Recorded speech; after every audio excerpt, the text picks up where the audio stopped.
वाडा विक्रमगड तालुक्याच्या या प्रचंड मोर्चासाठी आलेले आपल्या पॉलिट ब्युरो सदस्य आत्ताच आपल्या समोर बोलल्या मरियम ढवळे, केंद्रीय कमिटी सदस्य आणि आमदार कॉम्रेड विनोद निकोले, जिल्हा सेक्रेटरी आणि राज्य सचिव मंडळ सदस्य कॉम्रेड किरण गाला,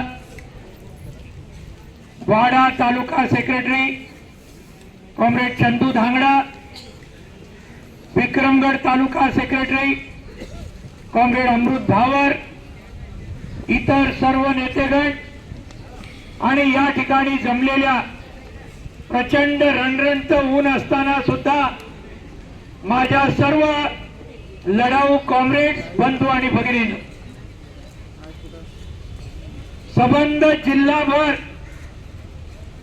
परवा 5 मेला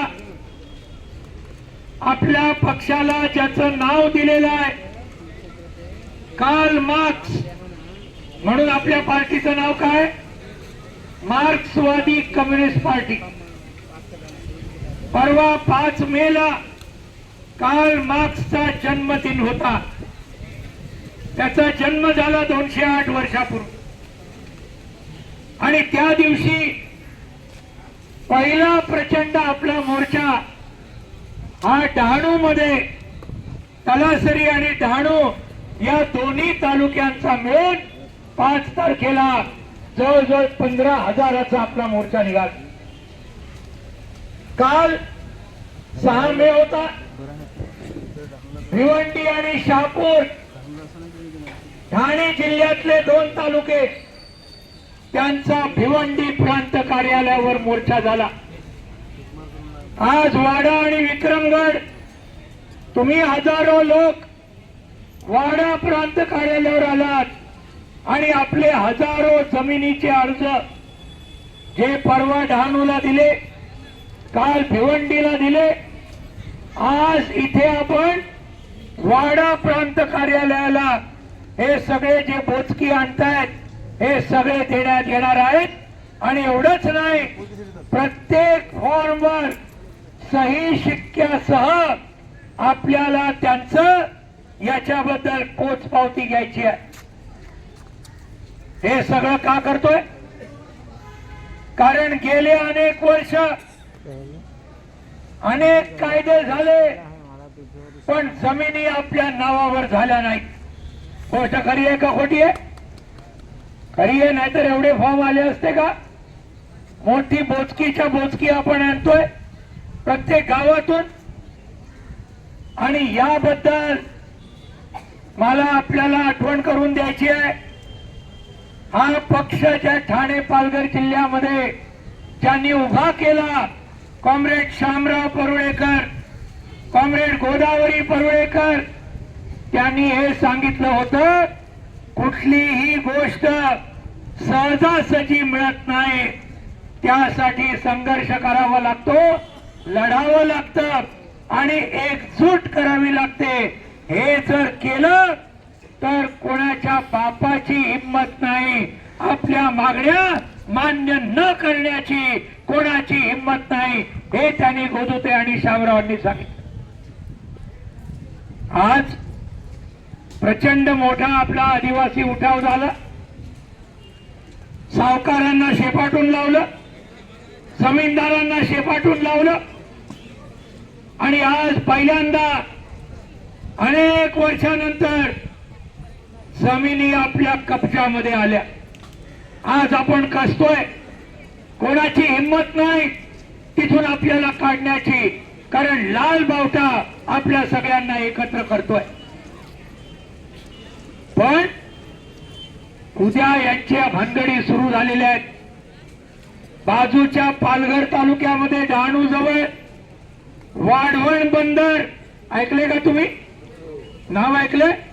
वाढवण बंदर हे मोदीचं सरकार, हे भाजपचं सरकार वाढवणला बंदर आणतंय मोठं. कोणासाठी आणतंय? अदानी नावाचा जो मोदीचा अत्यंत चांगला दोस्त, त्याच्या घशात घालण्यासाठी हे संबंध वाढवणचं बंदर हे नव्याने आणतायत. अंबानी दुसरा दोस्त या मोदीचा, अमित शहाचा. आज तुम्हाला सांगतो आपल्या देशाची अवस्था अगदी सोप्या शब्दात सांगतो. हा देश 4 लोक चालवतायत. कोण 4 लोक चालवतायत? नरेंद्र मोदी आणि अमित शहा हा देश विकण्याचं काम करतायत. हा देश विकण्याचं काम कोण करतायत? नरेंद्र मोदी आणि अमित शहा. हे जरा लक्षात घ्या. आणि त्यांच्याकडून हा देश विकत घेण्याचं काम कोण करतंय? गौतम अदानी आणि मुकेश अंबानी. हे 2 मोठे उद्योगपती या नरेंद्र मोदी आणि अमित शहा अत्यंत जवळचे. हे आज सगळा देश एक एक करून या 2 लोकांना विकायचे धंदे यांनी सुरू केलेले. अनेक ठिकाणी आदिवासींच्या जमिनी विकलेल्या आहेत. आता वाढवण बंदर होईल. हजारो मच्छीमार पालघर डहाणू मधले हे खलास होणार आहेत. यांचं जीवन खलास होणार आहे. कारण तिथे एवढं मोठं बंदर आलं की त्या मच्छीमारांना आता मासे पकडणं तिथे अशक्य होणार आहे. हजारो एकर जमीन त्या वाढवण बंदरासाठी जाणार आहे. आणि ही सगळ्यांची जाणार आहे. बिगर आदिवासींची सुद्धा. कुणबी, आगरी, वाढवण या सगळ्यांची आणि आदिवासींची सगळ्यांची जमीन हा गौतम अदानी, नरेंद्र मोदी आणि अमित शहा हे सगळी जमीन त्या भागातली पालघर आणि डहाणू मध्ये घेणार आहे. त्या बंदराला जोडण्यासाठी मोठमोठे हायवे करणार. आणि ते हायवे वाड्यातून पण जाणार, विक्रमगड मधून पण जाणार. आणि त्याच्यामध्ये सुद्धा तुमची आणि आमची जमीन ही घेतली जाणार आहे.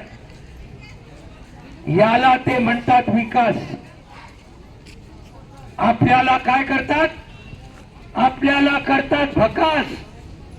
आणि या अदानी, अंबानी, मोदी आणि शहा यांना मात्र प्रचंड त्याच्यामधून जबरदस्त पैसा मिळणार. हे आपल्याला लक्षात ठेवायला पाहिजे. गोरगरिबाला मारायचं, श्रीमंतांना तारायचं, अशा तऱ्हेचा धंदा हा गेले 2014 पासून गेले 12 वर्ष हा नरेंद्र मोदी आणि भाजप, RSS हे सगळे लोक करतायत. आणि म्हणून हा जमिनीचा मुद्दा, म्हणून पाण्याचा मुद्दा. आज बघा मे महिना चालू आहे. सगळ्या गावागावामध्ये पाणी मिळतं का? मिळतं? मला सांगा. नाही मिळत. आमच्या भगिनींना विचारा, बहिणींना विचारा, आयांना विचारा, किती लांब चालावं लागतं पाण्याचा एक हंडा आणायला. आहे की नाही? लांब लांब जावं लागतं की नाही? अजूनही आमच्या माता बहिणींना का हे करावं लागतं? याच वाडा तालुक्यामध्ये कोका कोला कंपनी आहे की नाही रे? आहे की नाही? अरे त्या एका कोका कोला कंपनीला जेवढं पाणी मिळतं तेवढं संबंध वाडा तालुक्याची तहान भागवण्यासाठी त्या सगळ्या पाण्याचा वापर होऊ शकतो. ही गोष्ट काळ्या दगडावरची रेग आहे. कोका कोला कंपनी कोणाची? कोणाची? कुठल्या देशाची? अमेरिकेची कंपनी. अमेरिकेचा अध्यक्ष कोण आहे? 1 नंबरचा हरामखोर. काय त्याचं नाव? कोण सांगेल तुमच्यापैकी? कोणी सांगितलं जर खरं नाव तर त्याला प्रकाश चौधरी कडून एक पुस्तक आपण फुकट देऊ. फुकट देऊ. अमेरिकेच्या अध्यक्षाचं नाव काय हे तुम्हीच नका बोलू, नाहीतर तुम्हालाच पुस्तक द्यावं लागेल. कोण बोललं? हा सांग. अरे वा वा वा वा वा, ये ये ये ये रे, एक पुस्तक आण इकडे, एक पुस्तक आण. आमदार विनोद निकोलेंच्या हस्ते, काय नाव तुझं? बबन शांताराम निपुटे यांना बरोबर उत्तर दिलं अमेरिकेचा अध्यक्ष कोण याबद्दल हे पुस्तक त्याला फुकट भेट म्हणून देत आहेत. हे मी का सांगितलं?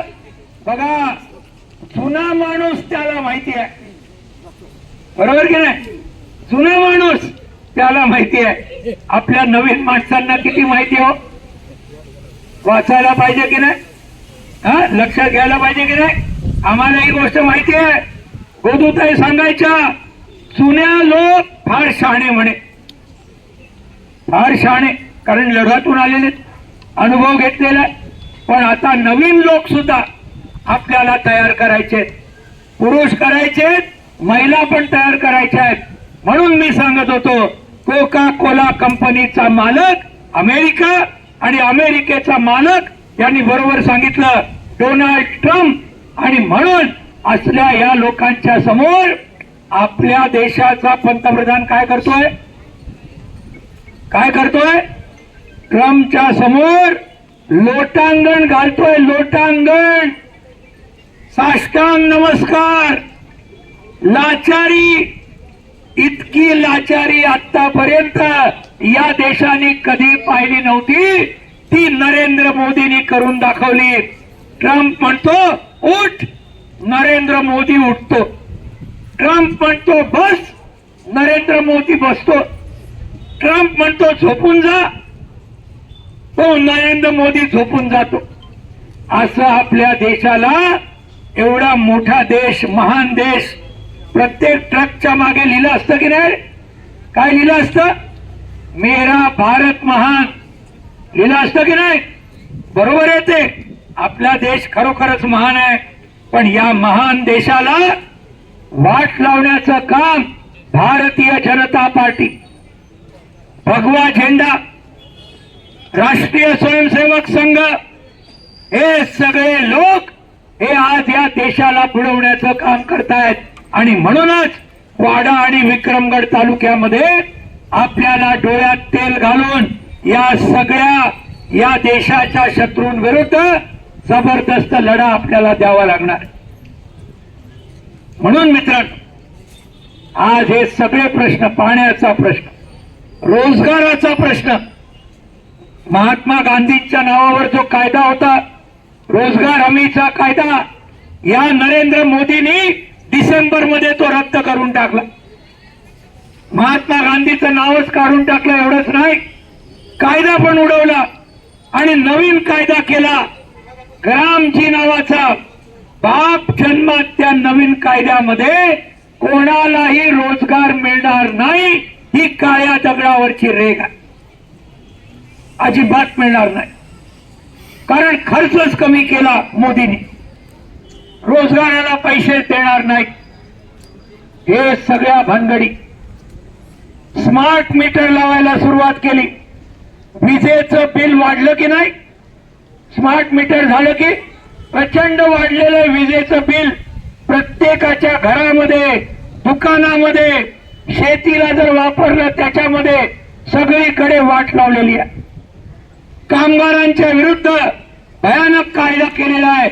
संबंध कामगारांना या मालकांचं गुलाम करण्याचं काम आज हे लोक करतायत.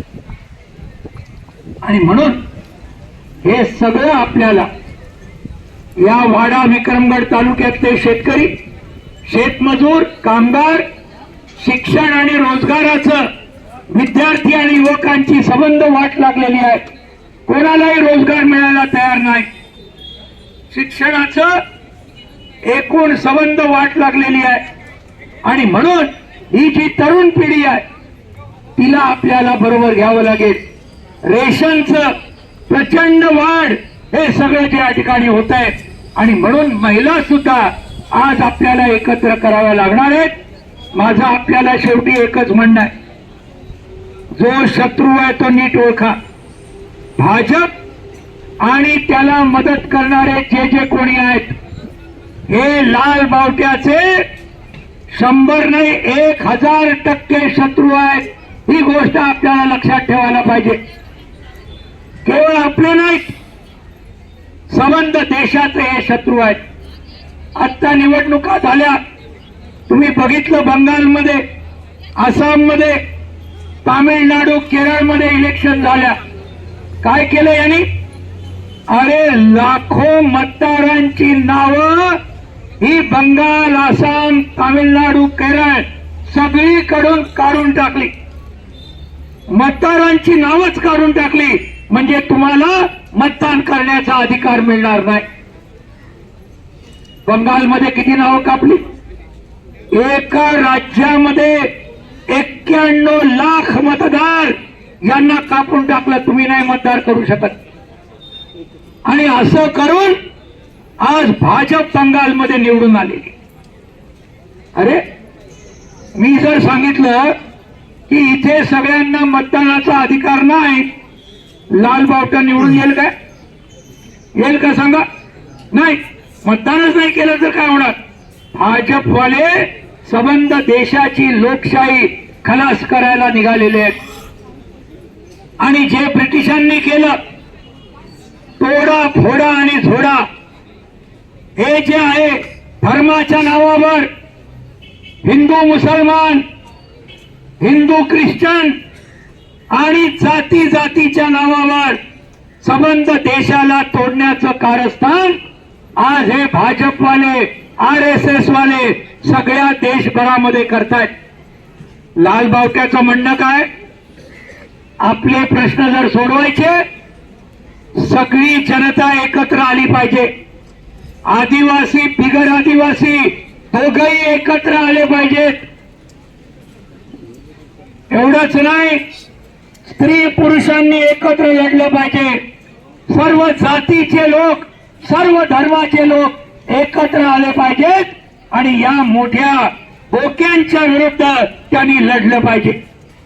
आणि म्हणूनच हा मोर्चा त्या एकजुटीचं एक सुरुवात करणारा आणि हे पुढे घेऊन जाणारा हा मोर्चा.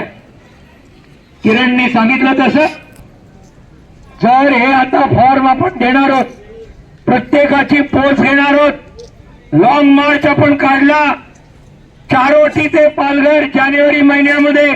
आपल्याला आठवत आहे त्या लॉंग मार्च मध्ये कोण कोण हजर होतं? हात वर करा बरं. चारोटी ते पालघर आता आपण चाललो, कोण कोण होतं? बरेचसे लोक आपण होतो त्याच्यामध्ये. प्रचंड समान आपण गेलो. त्याच्यामुळे कलेक्टर बाईंना आपल्या समोर लेखी सगळं द्यावं लागलं की या मे महिन्यापर्यंत सर्व जमिनी आपल्या नावावर होतील. वन जमिनी असतील, देवस्थान जमिनी असतील, इनाम जमिनी असतील, वर्कर्स जमिनी असतील, तळघर जमिनी असतील, या सगळ्या आपल्या नावावर करण्याचं कशामुळे मान्य झालं? नेत्यांमुळे नाही झालं. 50,000 60,000चा जो लॉंग मार्च निघाला, पालघर जिल्हाधिकारी कार्यालयाला घेराव घातला, त्या ताकदीमुळे कलेक्टर बाईंना आपल्या समोर हे मान्य करावं लागलं. आता वेळ काय आलेली आहे? जे मान्य झालं ते अंमलात आणण्याची वेळ आलेली आहे. आणि म्हणून आपण डहाणूला जमलो, भिवंडीला जमलो, वाड्याला जमतोय, उद्या जव्हारला येणार आहोत आणि त्याच्यानंतर वसई आणि पालघर, आणखीन 3 मोर्चे बाकी आहेत. प्रचंड संख्येत. मला शेवटी एवढं सांगायचं, हा लाल बावटा गावोगाव आपल्याला मजबूत करावा लागेल. प्रत्येक गावागावामध्ये आपली जोरदार लाल बावट्याची कमिटी करावी लागेल. आपल्या सगळ्या जनसंघटना, किसान सभा, CITO, जनवादी महिला संघटना, DYFI तरुणांची संघटना, SFI विद्यार्थ्यांची संघटना, आदिवासी अधिकार राष्ट्रीय मंच, हे सगळ्या संघटना अत्यंत जोरदारपणे वाडा तालुक्यामध्ये आणि विक्रमगड तालुक्यामध्ये जेवढी ताकद आहे ती पुरेशी नाही, ती पुरेशी नाही. अजून 10 पटीने आपल्याला वाढवायला पाहिजे. ज्या गावामध्ये आपण नाही तिथे घुसलं पाहिजे, ज्या पाड्यामध्ये आपण नाही तिथे घुसलं पाहिजे. त्या लोकांना सुद्धा आपल्याकडे आकर्षित केलं पाहिजे. आणि जर आपण हे सगळे प्रश्न घेतले, अनेक सबंध वाडा तालुका, सबंध विक्रमगड तालुका आपल्या बाजूला आल्याशिवाय राहणार नाही. त्या पद्धतीने आपण सगळेजण येणाऱ्या काळामध्ये सातत्याने गाव वाईज, पाडा वाईज हे सगळं काम आपण कराल. आणि येणाऱ्या काळामध्ये हा लाल बावटा या दोन्ही तालुक्यामध्ये जबरदस्त प्रमाणामध्ये आपण वाढवाल असं आपल्याला आवाहन करून मी या ठिकाणी थांबतो. धन्यवाद. इन्किलाब जिंदाबाद.